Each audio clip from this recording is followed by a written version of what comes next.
सत्संग सभा में योग संयोग से आप हम सब बाड़मेर की धरती पर एकत्रित हैं।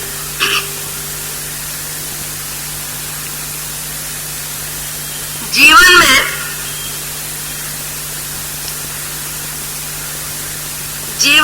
जीवन की पहचान करने के लिए हमें यह जीवन मिला है।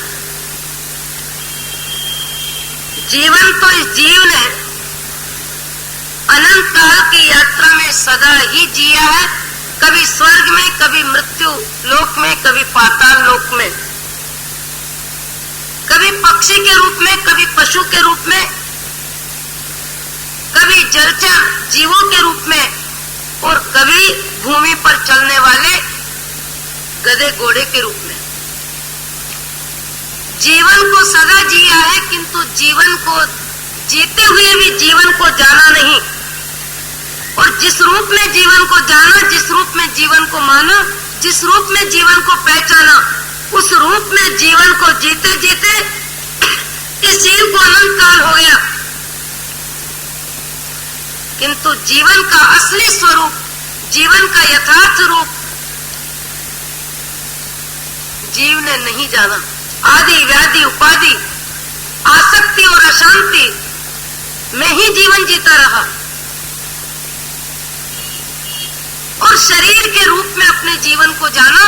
इसलिए शरीर से संबंधित जीवन की व्यवस्था में ही जीवन को समर्पित करता रहा, क्योंकि जीवन की पहचान ही क्या बना के रखी। मकान कैसा हो ये जीवन की पहचान, कपड़े कैसे हो ये जीवन की पहचान, शरीर का रंग रूप कैसा हो ये जीवन की पहचान, घड़ी कैसी हो, जेवर कैसा हो, समधी कैसे हो, सम्मान कैसा हो, सुविधा कैसी हो, साधन कैसे हो। जिस रूप में जीवन को जाना, उस रूप में जीवन को खूब सजाया, जितना भाग्य ने साथ दिया। यथाशक्ति कोई व्यक्ति शारीरिक स्तर पे जीवन जीने की व्यवस्था को ऊंची उठाने में कोई कमी नहीं रखता। भाग्य साथ न दे तो अलग बात है, पर यहाँ तक ज्ञानी भगवंत कहते हैं, शास्त्रकार भगवंत कहते हैं कि मनुष्य का जीवन महान है, मनुष्य का जीवन महान है। इसका अर्थ बाह्य सुख सुविधा व्यवस्था से नहीं है, आंतरिक सद्गुणों के आधार पे है। महान व्यक्तियों के जीवन में शरीर की ऊंचाई, लंबाई, वस्त्र व्यवस्था, शारीरिक स्तर का जीवन उनका भी ऐसा ही होता है। रामकृष्ण महावीर भी धरती पे मनुष्य शरीर में ही दुनिया के सामने आए, शरीर में ही रहे, किंतु शरीर में रहते हुए असाधारण व्यक्तित्व का परिचय दिया, असाधारण जीवन जिया। सामान्य निमित्तों में, पारिवारिक जीवन में, छोटी छोटी घटनाओं में उनके गुणों के दर्शन जगत को होते रहे। उन्हें कराने नहीं पड़े, कराने का प्रयत्न नहीं किया, किंतु जगत को उनके गुणों के दर्शन होते रहे। भीतर की जिंदगी में जब सद्गुणों की अधिकता होती है, बहुलता होती है, तो सद्गुणों की व्यवस्था छोटी छोटी क्रियाओं में अपने आप प्रकट होती है। भगवान महावीर का, श्री कृष्ण का, श्री राम का पूरा जीवन तो अपने आप में विराट हिमालय के समान, जिनका आत्म विकास था, आत्म विकास का हिमालय, विराट व्यक्तित्व। एक एक जीवन के संदर्भ को यदि हम देखें, एक एक जीवन के व्यवहार को यदि हम देखें, तो भी हमें अनुमान लगता है कि उनमें महानता कितनी थी। कितनी ही बार हम इस बात को बोलते हैं कि भगवान राम ने राज्य सिंहासन पर बैठने के समय में सहज भाव से वन की क्रिया में अपने पांव को वन गमन की ओर बढ़ा दिया और सारे जगत को जिह्वा से नहीं जीवन से संदेश दे दिया कि महान व्यक्ति वे होते हैं जो कभी अपना हक मांगने के लिए भी मुंह नहीं खोलते हैं। सारे संसार को भगवान राम ने उपदेश दे दिया वन गमन के समय कि हक मांगना भी हल्कापन है, हक मांगना भी हल्कापन।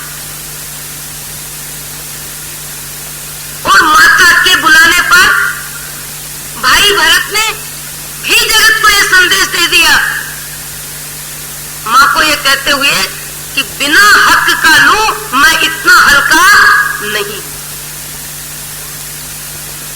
बिना हक का लेना भी हल्कापन है और महान मनुष्यों के लिए हक मांगना भी हल्कापन है। गुणों के आधार पे पहचान, जितने भी महापुरुष हो गए सबकी पहचान गुणों के आधार पे है। भगवान महावीर का जीवन देखें, आदिनाथ भगवान का जीवन देखें, अन्य भी महापुरुषों के जीवन के बारे में चिंतन करें। सारे ही संसार के महापुरुष किसी भी जाति में, किसी भी वेश में, किसी भी ड्रेस में, कहीं भी कभी भी हो गए हैं, सबकी पहचान गुणों की है। वो गुणों की ऊंचाई, वो गुणों की अच्छाई। सेठों में भी, श्रावकों में भी, संतों में भी, साधकों में भी उस ऊंचाई के दर्शन कितनों ने किए, कितने किए।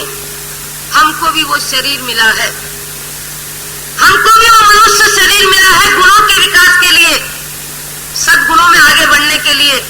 जीवन मिला ही नहीं है, कितना हाथ से निकल गया है। जिससे जितने वर्ष आ गए उसका उतना जीवन हाथ से निकल गया, और कितना जीवन बचा है इसका भी कोई अनुमान नहीं है। कितना जीवन बचा इसका कोई अनुमान नहीं है। कितना समय निकला इसकी जानकारी है। व्यक्ति कह सकता है मैं 40 वर्ष का हो गया, 25 वर्ष का हो गया, 30 वर्ष का हो गया, 35 वर्ष का हो गया, 45 वर्ष, 50 वर्ष आ गए, 60 वर्ष आ गए, 70 वर्ष आ गए, 80 वर्ष आ गए। पर यह कहने की किसी की ताकत नहीं है कि मुझे इतने वर्ष अभी और आएंगे। आ सकते हैं, व्यक्ति 100 वर्ष का भी हो सकता है, 100 वर्ष के ऊपर 4-5 वर्ष भी आ सकते हैं, 8-10 वर्ष भी 100 वर्ष के ऊपर आ सकते हैं। पर व्यक्ति कहने का अधिकारी नहीं है कि मैं अभी इतने वर्ष और जीने वाला। मुंह की भाषा में कुछ भी कह दे, किंतु कहने का अधिकारी नहीं है। ये जीवन मिला, पर जीवन कितना हाथ से निकल गया। हमने अपनी पहचान क्या बना रखी है जगत में। इस जीव को सबकी कीमत समझ में आती है, पर स्वयं की कीमत समझ में नहीं आती। 1-2-3 हजार रुपए की महंगी घड़ी भी हो तो उसकी भी कीमत समझ में आती है कि बर्तन मांजते समय, कपड़े धोते समय ऐसी महंगी घड़ी हाथ पे नहीं रहनी चाहिए, अलमारी में रख देनी चाहिए। 2-4 हजार रुपये की ड्रेस यदि शरीर पे होती है तो उस महिला को जानकारी होती है कि ऐसे कपड़े पहन के मुझे कपड़े नहीं धोने हैं, बर्तन नहीं मांजने हैं, गंदी जमीन में नहीं बैठना है। क्योंकि 4,000-5,000 रुपये की ड्रेस बनी है, वो कीमत उसके ध्यान में है। पैसे की कीमत मनुष्य के ध्यान में है, और कितनी ज्यादा ध्यान में है। इसलिए बाड़मेर में जाए जन्मे, बाड़मेर में पले पोसे। आज कितने युवक, कितने नौजवान, कितने शहरों में, कितने गांवों में, कितनी जगह व्यापार के निमित्त कहां कहां चले गए हैं। माता पिता यहाँ विवाह शादी का प्रसंग, जन्म मरण के प्रसंग पर आते हैं, मिलते हैं, अपने गांव में खुशी का अनुभव करते हैं, और फिर हंसते हंसते अपने कमाने के लिए बाहर चले जाते हैं। क्योंकि पैसे की कीमत समझ में है। संतान के लिए मुझे क्या करना चाहिए ये समझ है। बेटी को दहेज में धनवान हूं तो मुझे कितना देना चाहिए ये भी समझ है। सास ससुर के साथ व्यवहार कैसा करना चाहिए, समधी के साथ व्यवहार कैसा करना चाहिए, किस पार्टी में कैसे कपड़े पहनने चाहिए, और किस संबंध को विवाह के प्रसंग पर क्या देना चाहिए, सारी समझ है आदमी को। एक मनुष्य को कितनी समझ है। व्यापार की समझ, राजनीति की समझ, परिवार की, पड़ोसी की, घर की, 7 पीढ़ी में किसको क्या देना, किससे क्या लेना, किसके घर कब जाना, किसके घर चाय नाश्ता करना, किसके घर भोजन करना और किसके यहाँ उजरा करने जाना होली दिवाली त्योहार को। कितनी समझ है इस मनुष्य को। घर में कितने बर्तन है, कितना सामान है, कितनी जमीन है, कितनी दुकानें हैं, कितना व्यापार है, कितना ब्याज है, कितनी इनकम है, कितना पैसा है, कितनी व्यवस्था है, कितना विस्तार है। ये सारी जानकारी किसको है? इस माथे को है। ये मनुष्य का मस्तिष्क है। ये बुद्धि की तिजोरी में कितनी कुछ चीजें भर के रखता है। कई व्यक्तियों को यहां तक समझ में आती है बात कि 10 बरस पहले अमुक घर में अमुक की शादी हुई, तब मुझे विदा में ये दिया गया था। 20 बरस पहले ये वस्तु दी गई थी, चैन दी, अंगूठी दी।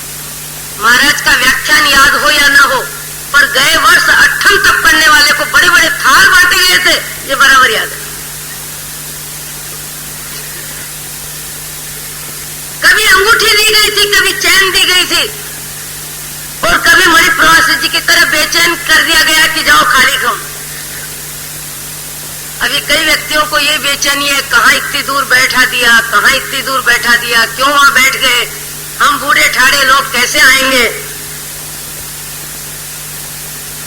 आदमी को कितनी समझ है, किसने किस समय क्या शब्द बोला था, कितना कड़वा शब्द बोला था, कितना अहंकार का शब्द बोला था, कितना छोटा शब्द बोला था, कितना मेरा अपमान किया था। मैं और उसके घर जाऊं, ये मेरे बस की बात नहीं है। मुझे बोलना भी नहीं है, मुझे खाना भी नहीं है, मुझे जाना भी नहीं है। कितनी समझ है इस आदमी को। ये राग को भी समझता है, द्वेष को भी समझता है, मोह की भाषा भी समझता है, अपमान की भाषा भी समझता है। घर में कैसे कपड़े पहनने चाहिए और बाहर कैसे कपड़े पहनने चाहिए, ग्राहक से लेते समय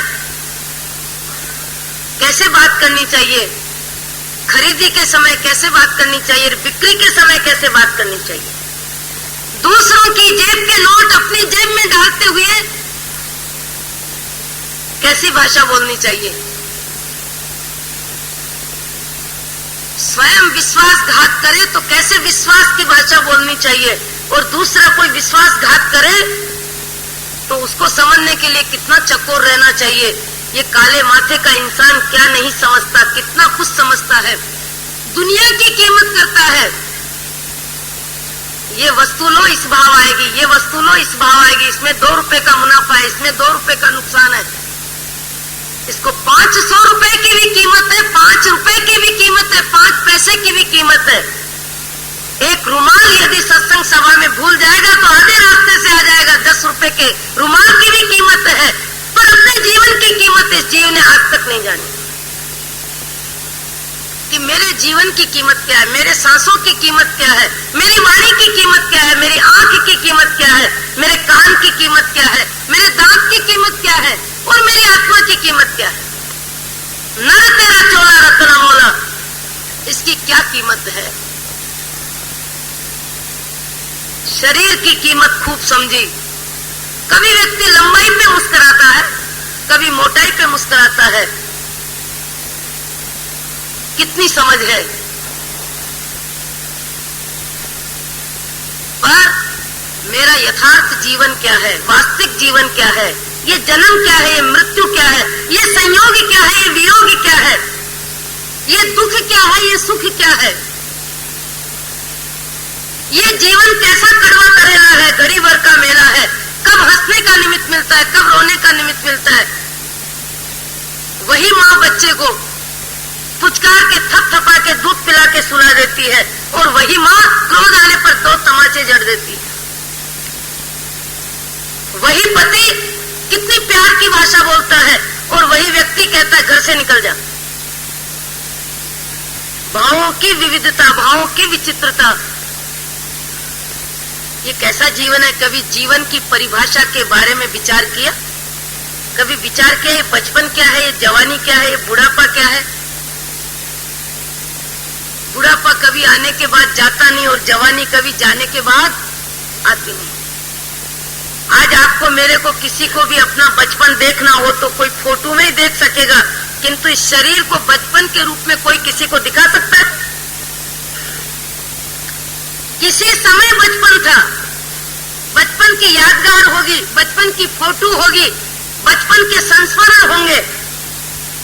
पर यदि कोई भी इंसान कहे, अभी तक कोई ऐसा वैज्ञानिक जन्मा है जो मनुष्य को यह कहे कि तुम 10 लाख रुपये मुझे दे दो, तुम्हारी 70 वर्ष की आयु को मैं 60 वर्ष की आयु में पलट देता हूं और फिर से एक बार जीवन जीने का आनंद ले लो, बचपन का भी आनंद ले लो, जवानी का भी आनंद ले लो।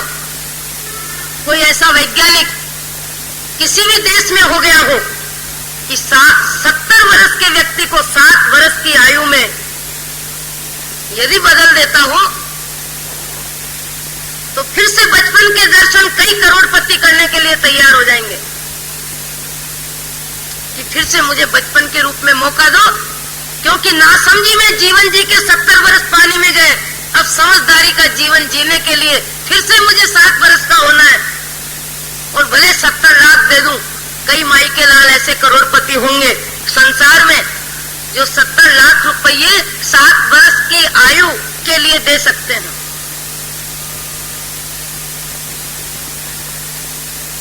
संभव नहीं है। बचपन गया यानी गया, जवानी गई यानी गई, और बुढ़ापा तो लेके जाएगा, और लेके नहीं जाएगा, वो तो बेचारा यहीं रह जाएगा, राख में बदल जाएगा। चेतन चिदानंद अगली यात्रा पे निकल जाएंगे।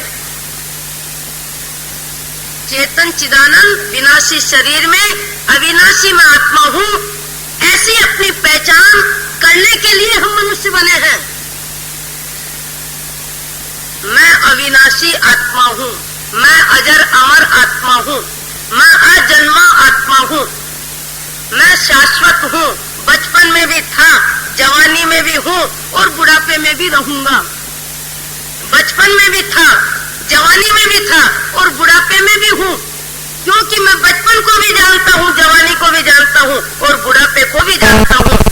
जानने वाला चेतन चिदानंद, जिसका ज्ञान गुण है, दर्शन गुण है, चारित्र गुण है, जिसमें सुख और दुख का अनुभव है, संवेदना है, मैत्री भाव, करुणा भाव, परोपकार भाव, ये सारे भाव किसमें है? आंख देखती है, कान सुनते हैं, नाक सूंघता है, जबान चखती है, शरीर स्पर्श का अनुभव करता है। कब तक करता है? एक तेल का छींटा लग जाए तो हाथ पे फफोला हो जाए, जलन हो जाए, कोई मरहम पट्टी करने वाला तैयार हो जाएगा। एक आंख में जरा सा तिनखा गिर जाए, आंसू निकलने लगेंगे और जल्दी से जल्दी उस तिनखले को, उस फांस को निकालने के लिए व्यक्ति कोशिश करेगा, क्योंकि आंख नहीं खुलेगी, आंख लाल हो जाएगी, आंख में पानी आने लगेगा, तकलीफ होने लगेगी, वेदना होने लगेगी। भोजन करते करते जबान पर थोड़ा सा कोई कांटा आ जाए, कंकर आ जाए, व्यक्ति हैरान हो जाएगा। चलते चलते गिर जाए, हाथ पांव टूट जाए, कितनी तकलीफ होती है। इस शरीर को हॉस्पिटल ले जाते हैं। ये सारी जो व्यवस्था है, सारा जो अनुभव है, ये अनुभव करने वाला कौन है? वो चेतन चिदानंद है, वो आत्मा है। वो दुनिया को देखता है पर खुद दिखाई नहीं देता है। वो सारे जगत को देखता है पर खुद दिखाई नहीं देता है। और जो ये दिखाई देता है वो सारे जगत को तो क्या, घर के सदस्यों को भी देख नहीं सकता है। आप कहोगे कैसे? जब अर्थी उठती है, जब चेतन चिदानंद अपनी यात्रा से दूसरी यात्रा पे चले जाते हैं, ये पिंजरा जब खाली रह जाता है, पंछी उड़ जाता है, वो घर का मालिक जब घर से बाहर निकलता है, चार कंधों पे, घर वाले सदस्यों की तरफ एक बार भी आंख उठा के देखता है? रोने वालों के आंसू देखने की ताकत जाने वाले में है, सोचने की बात तो बहुत दूर की है। कभी भी किसी शव की आंख गीली होती है,